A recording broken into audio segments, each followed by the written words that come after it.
अस्सलामुअलैकुम।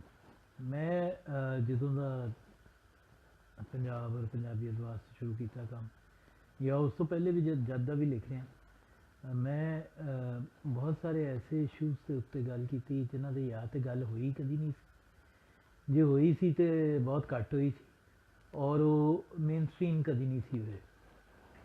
ਤੇ ਇਹ ਅੱਲਾ ਦਾ ਸ਼ੁਕਰ ਹੈ ਕਿ ਉਹਨੇ ਇੰਨੀ ਸੋਚ ਸਮਝ ਦਿੱਤੀ ਹੈ ਕਿ ਕੁਛ ਐਸੇ ਇਸ਼ੂਜ਼ ਜਿਨ੍ਹਾਂ ਦੇ ਉੱਤੇ ਮਤਲਬ ਪਾਣੀ ਦੇ ਉੱਤੇ ਗੱਲ ਨਹੀਂ ਸੀ ਹੁੰਦੀ, ਦਰਿਆਵਾਂ 'ਤੇ ਗੱਲ ਨਹੀਂ ਸੀ ਹੁੰਦੀ, ਔਰ ਬਹੁਤ ਸਾਰੇ ਦੂਸਰੀਆਂ ਕੌਮੀਅਤਾਂ ਨੇ ਖਾਸ ਤੌਰ 'ਤੇ ਸਿੰਧੀ ਸਾਡੇ ਮੁੰਡਿਆਂ ਨੂੰ ਚੁੱਪ ਕਰਾ ਦਿੰਦੇ ਸੀ ਜੀ, ਪੰਜਾਬੀਆਂ ਦਰਿਆ ਆਪ ਵਿੱਚ।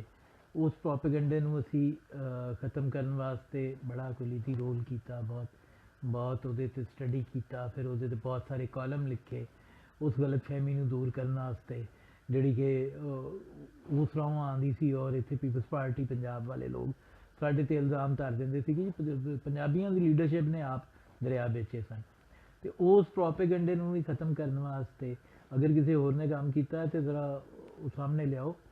ਮੈਂ ਤਾਂ ਬਹੁਤ ਕੰਮ ਕੀਤਾ ਹੈ ਇਸ ਚੀਜ਼ 'ਤੇ ਔਰ ਮੈਂ ਬਹੁਤ ਲਿਖਿਆ ਹੈ ਇਹਦੇ 'ਤੇ। ਇਸੇ ਤਰ੍ਹਾਂ ਅੱਜ ਮੈਂ ਹੁਣ TV ਦੇਖ ਰਿਹਾ ਸੀ ਜੀ, ਔਰ ਮੈਂ ਦੇਖ ਰਿਹਾ ਸੀ ਕਿ ਸਿੰਧ ਅਸੈਂਬਲੀ ਬੁਨਿਆਦੀ ਤੌਰ 'ਤੇ ਸੂਬਾ ਸਿੰਧ ਦੀ ਗੱਲ ਕਰੀਏ ਤਾਂ ਸ਼ਹਿਰ ਅਤੇ ਦੇਹੀ ਇਲਾਕੇ ਮਿਲਾ ਕੇ 37% ਬਣਦੇ ਨੇ। ਸਿੰਧ ਅਸੈਂਬਲੀ 'ਚ ਦੀ ਕਾਰਵਾਈ ਬਿਲਾ ਨਾਗਾ ਬਿਲਾ ਤਾਤੁਲ ਰੋਜ਼ ਦਿਖਾਈ ਜਾਂਦੀ ਹੈ TV 'ਤੇ।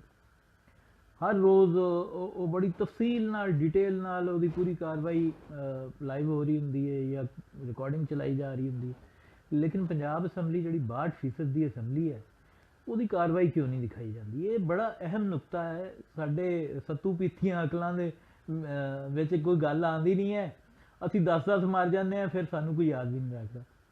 ਇਹ ਗੱਲ ਅੱਜ ਯਾਦ ਰੱਖਣਾ ਅੱਜ ਮੈਂ ਨੋਟਿਸ ਕਰਵਾ ਰਿਹਾ।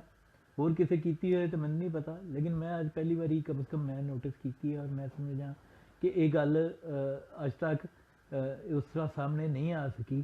ਕੀ ਵਜ੍ਹਾ ਹੈ ਕਿ ਮੇਨ ਸਟ੍ਰੀਮ ਮੀਡੀਆ ਪਾਕਿਸਤਾਨ ਦਾ ਸਿੰਧ ਅਸੈਂਬਲੀ ਦੀ ਕਾਰਵਾਈ ਤੇ ਆਪਣੇ ਇਮਾਨ ਦਾ ਹਿੱਸਾ ਸਮਝ ਕੇ ਦਿਖਾ ਰਿਹਾ ਹੁੰਦਾ?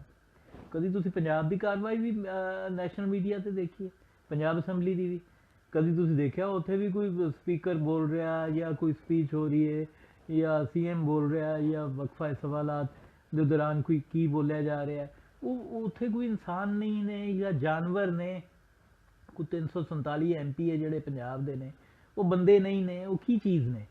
ਉਹ ਉੱਥੇ ਸਾਰੇ ਦੇ ਸਾਰੇ ਕੋਈ ਬੇਜ਼ੁਬਾਨ ਜਾਂ ਕੋਈ ਜਾਨਵਰ ਇਕੱਠੇ ਕੀਤੇ ਨੇ? ਕੀ ਮਸਲੀਅਤ ਕੀ ਹੈ ਕਿ ਪੰਜਾਬ ਅਸੈਂਬਲੀ ਦੀ ਕਾਰਵਾਈ ਨਹੀਂ ਦਿਖਾਈ ਜਾਂਦੀ? ਸਾਨੂੰ ਵੀ ਪਤਾ ਲੱਗੇ ਜਿਹੜੇ ਇੱਥੋਂ ਮੁੰਤਖਬ ਹੋ ਕੇ ਜਾਂਦੇ ਨੇ ਅੰਗੂਠਾ ਛਾਪ, ਉੱਥੇ ਜਾ ਕੇ ਬੋਲਦੇ ਮਰਦੇ ਕੀ ਨੇ? ਇਹ ਬਹੁਤ ਹੀ ਅਹਿਮ ਨੁਕਤਾ ਹੈ। ਮੈਂ ਤੁਹਾਨੂੰ ਬਾਰ ਦੱਸ ਰਿਹਾ, ਵਾਲੇਕੁਮ ਅਸਲਾਮ, ਬਹੁਤ ਹੀ ਅਹਿਮ ਨੁਕਤਾ ਹੈ ਕਿ ਪੰਜਾਬ ਅਸੈਂਬਲੀ ਜਿਹੜੀ ਕਿ ਅੱਧਾ ਪੌਣਾ ਮੁਲਕ ਬਣ ਜਾਂਦੀ ਹੈ, ਉਹਦੀ ਕਾਰਵਾਈ ਕਦੀ ਨਹੀਂ ਦਿਖਾਈ ਜਾਂਦੀ। ਉਹ ਦੱਸਿਆ ਨਹੀਂ ਜਾਂਦਾ ਕਿ ਉੱਥੇ ਕੀ ਹੋ ਰਿਹਾ ਕੀ ਨਹੀਂ ਹੋ ਰਿਹਾ। ਮਤਲਬ ਸਾਨੂੰ ਪਤਾ ਹੋਏ ਉੱਥੇ ਕੀ ਕਪੈਸਿਟੀ ਹੈ ਉੱਥੇ ਪਹੁੰਚਣ ਵਾਲੇ ਲੋਕਾਂ ਦੀ। ਯਾਦ ਹੁਣ ਤੁਸੀਂ ਇਹਦੇ ਦੋ ਮਤਲਬ ਲੈ ਸਕਦੇ ਹੋ।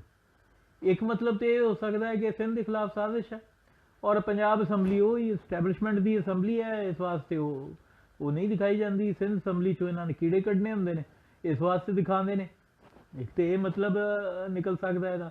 ਦੂਸਰਾ ਮਤਲਬ ਇਹ ਨਿਕਲਦਾ ਹੈ ਸਾਫ਼ ਕਿ ਫਿਰ ਸਿੰਧ ਅਸੈਂਬਲੀ ਸੁਪੀਰੀਅਰ ਹੈ, ਉੱਥੋਂ ਦੇ ਲੋਕ ਜ਼ਿਆਦਾ ਬਿਹਤਰ ਨੇ, ਨੈਸ਼ਨਲ ਮੀਡੀਆ ਤੋਂ ਲੈ ਕੇ ਇਸਟੈਬਲਿਸ਼ਮੈਂਟ ਤੱਕ ਹਰ ਕਿਸੇ ਦੇ ਹਰ ਦਿਲ ਅਜ਼ੀਜ਼ ਨੇ, ਉਹ ਇਸ ਲਾਇਕ ਨੇ। ਔਰ ਪੰਜਾਬੀ ਜਿਹੜੇ ਨੇ ਇਹ 62% ਇਹ ਢੱਗੇ ਜਾਨਵਰ, ਇਹ ਇਸ ਲਾਇਕ ਨਹੀਂ ਨੇ ਕਿ ਇਹਨਾਂ ਨੂੰ ਨੈਸ਼ਨਲ ਮੀਡੀਆ ਡਿਸਕਸ ਕਰੇ।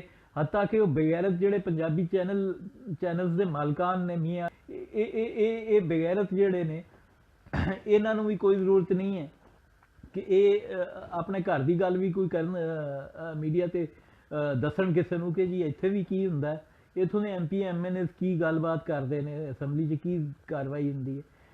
ਸੋ ਅੱਜ ਇਹ ਗੱਲ ਪੱਲੇ ਬੰਨੋ ਔਰ ਮੇਰੇ ਵੀਰ ਸਾਰੇ ਇਹਦੇ 'ਤੇ ਗੁਫ਼ਤਗੂ ਕਰੋ। ਆਪਣੀ ਸਮਝ ਦੇ ਮੁਤਾਬਕ ਮੇਰੇ ਤੋਂ ਬਿਹਤਰ ਸਮਝ ਰੱਖਦੇ ਹੋ ਅਤੇ ਤੁਸੀਂ ਉਹ ਆਪਣੀ ਜ਼ੁਬਾਨ 'ਚ ਆਪਣੇ ਅੰਦਾਜ਼ 'ਚ ਇਸ ਨੁਕਤੇ ਨੂੰ ਹਾਈਲਾਈਟ ਕਰੋ ਤਾਂ ਕਿ ਸਾਨੂੰ ਪਤਾ ਤਾਂ ਲੱਗੇ ਕਿ ਇਹਦੇ ਵਿੱਚ ਆਖਰ ਰਾਜ਼ ਕੀ ਹੈ। ਇਹਦੇ ਵਿੱਚ ਕੀ ਐਸੀ ਖਾਸ ਗੱਲ ਹੈ ਕਿ ਪੰਜਾਬ ਅਸੈਂਬਲੀ ਹਾਈਡ ਕੀਤੀ ਜਾਂਦੀ, ਉਹ ਦਿਖਾਈ ਜਾਂਦੀ ਹੈ। ਤੇ ਜਾਂ ਤਾਂ ਇਹ ਕਿ ਉਹ ਮਾਲਕ ਹੀ ਉਹ ਨੇ ਪਾਕਿਸਤਾਨ ਦੇ, ਜਾਂ ਫਿਰ ਇਹ ਵੇ ਕਿ ਟਾਰਗੇਟ ਹੀ ਉਹ ਨੇ। ਤੇ ਇਹਨਾਂ ਦੋਵਾਂ ਚੋਂ ਇੱਕ ਗੱਲ ਤੇ ਹੋ ਸਕਦੀ ਹੈ, ਦਰਮਿਆਨ ਵਾਲੀ ਗੱਲ ਦੀ ਤੇ ਕੋਈ ਇਹਦੇ 'ਚ ਗੁੰਜਾਇਸ਼ ਮੈਂ ਨਹੀਂ ਸਮਝਦਾ ਕੋਈ ਹੈ।